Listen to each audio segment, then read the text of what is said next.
The horrific events that unfolded in the very heart of Manhattan last night, a mass shooting in 345th Park Avenue, a skyscraper that houses financial powerhouses like Blackstone, KPMG, Deutsche Bank and the headquarters of the National Football League, has left 4 people dead and 1 critically injured. The gunman, a 27-year-old man from Las Vegas named Shane Tamura, also took his own life, ending a rampage that has once again exposed the fragility of public safety, the danger of guns, even in America's most iconic urban centre. At approximately 6:28 p.m. local time, Tamura double-parked his black BMW outside the tower between 51st and 52nd Streets, rifle in hand. He entered the lobby and immediately opened fire, fatally shooting NYPD officer Dilaram Islam, who was working as a private security person. He was doing a shift there.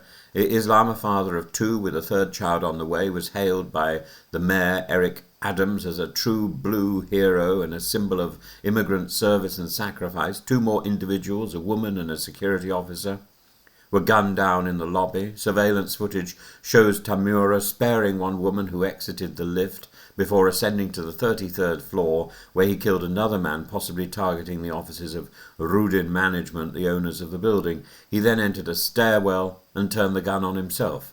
And during the chaos, employees barricaded themselves in offices. Emergency alerts were issued. "Secure your location and hide," read one NFL staff message. KPMG sent out messages asking employees to confirm they were safe. The heart of Midtown came to a standstill. Police cordoned off blocks, evacuated workers with their hands raised, and helicopters hovered overhead, can be seen in footage. And this was the 254th mass shooting in the United States this year. It happened not in a remote school or a suburban mall, but on Park Avenue, just blocks from the Rockefeller Center and St. Patrick's Cathedral. This wasn't just violence, it was a rupture in the supposed order of one of the world's safest business districts. Tamura's motives remain unknown. He had a history of mental illness and drove across the United States to carry out this act. His vehicle contained weapons, ammunition, prescription medication in his name. Police confirmed there were no explosives, no further threat to the public. But Blackstone, the NFL, and Rudin Management all expressed condolences. 1 NFL employee is in critical but stable condition. The building itself, occupying an entire city block, has its own zip code. It's also a symbol of American corporate strength and now of its vulnerability. There's something terrifyingly methodical about this attack. The sparing of 1 elevator passenger, 1 person caught in the lift, the selection of targets, the journey across the country. This wasn't a friended burst of emotion. It was a cold, planned attack. And the presence of mental illness must not become a euphemism or a deflection for decision. It must provoke serious debate about the firearms access, mental health intervention, and urban security.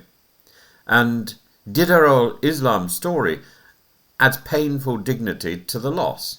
An immigrant who chose to serve and protect, killed in the line of duty, slain in the line of duty, while doing extra work to support his family. His death should trouble us not only because of its violence, but because of what it reveals about how American society values safety, responsibility, and those who bear the burden of both.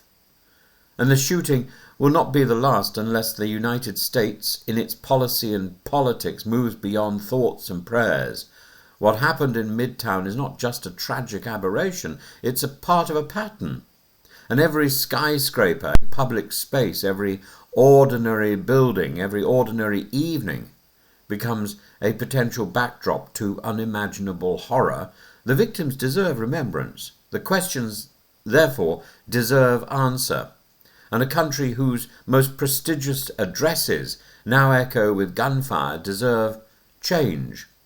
I think there comes a point where America needs to address the issue of gun ownership in a serious and grown-up, in a serious and mature way, because the current situation and the number of killings cannot justify the continued ownership of weapons that can do such destruction in such a spontaneous and sudden and unexplained way. I woke this morning to an email from a friend who was confirming that he was safe, and I'm greatly relieved, but I'm slightly horrified by the fact that this can happen. And if it can happen in America, I suppose it can happen elsewhere. But the fact that it can happen right in the middle of this area of New York, which is supposedly secure and supposedly safe.